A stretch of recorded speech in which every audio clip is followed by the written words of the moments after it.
Who are the new rulers of the world? Their empire today is greater than the British Empire ever was. This is the centre of this new empire, all within a square mile in Washington. Down the road from the White House and the US Treasury is the World Bank and the International Monetary Fund.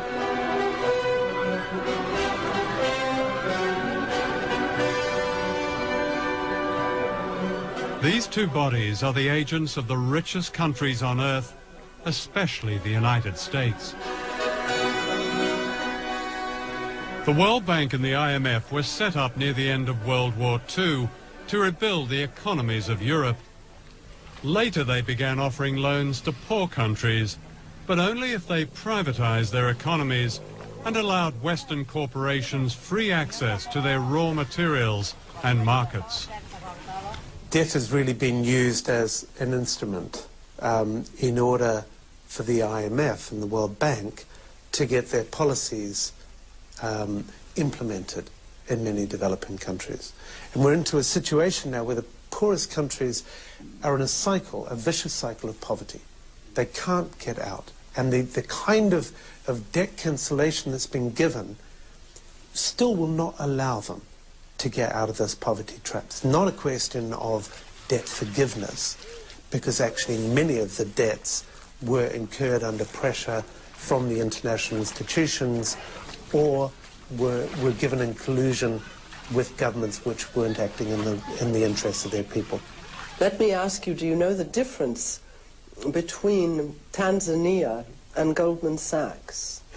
Tanzania is a country that has a gross national product of $2.2 billion and shares it between 25 million people. Goldman Sachs is an investment firm which has annual profits of $2.2 billion and shares them among 161 partners. That's the world we're living in now.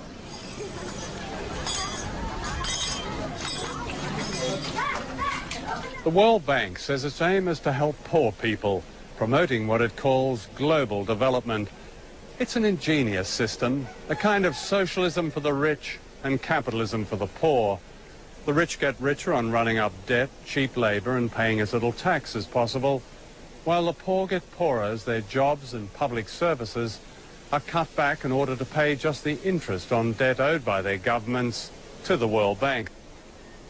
Here in Indonesia, where most people are poor, the handouts to the rich have been extraordinary, to say the least.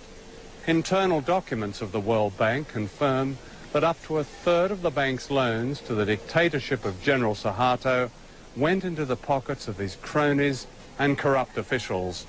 That's around $8 billion.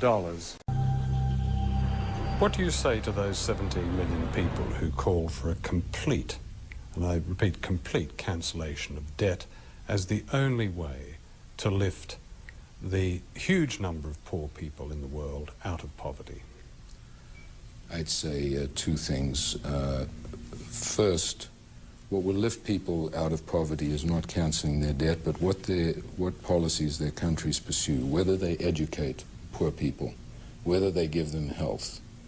And so the question, and then what sort of economies they try to run. Do they integrate them into the world economy, or do they run corrupt economies? Those are the primary determinants of how well countries will do. That is the answer to what determines whether people get out of poverty. It can be done. It has been done. Should we cancel the debt? Canceling debt is one way of giving resources to poor countries. Mm-hmm.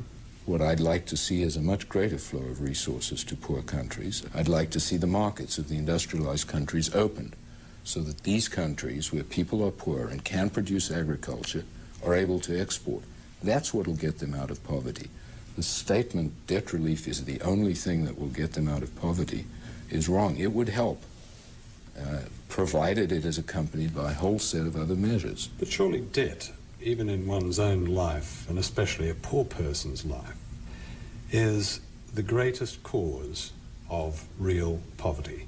No. And when you have a country devoting half its budget to paying off a debt, when you have the poorest countries in the world sending out millions of dollars into the rich world, surely, as a priority, that debt has to be either relieved substantially or go altogether. Doesn't that mean, it just seems common sense to me, if I got that wrong? Yeah, you've got it wrong. Oh. Let me explain. Okay. First of all, you are indebted, and I am indebted. And I would not be better off if I asked somebody to come and cancel my debt, because I'd never be able to borrow again. And debt is a normal way of borrowing in order to do things, purchase goods, invest, when you don't have the resources, and they'll generate an income and you'll repay. So the notion that all debt should be canceled is a bad one. Financial systems operate on the basis of debt that is paid. The Human Rights Commission of the United Nations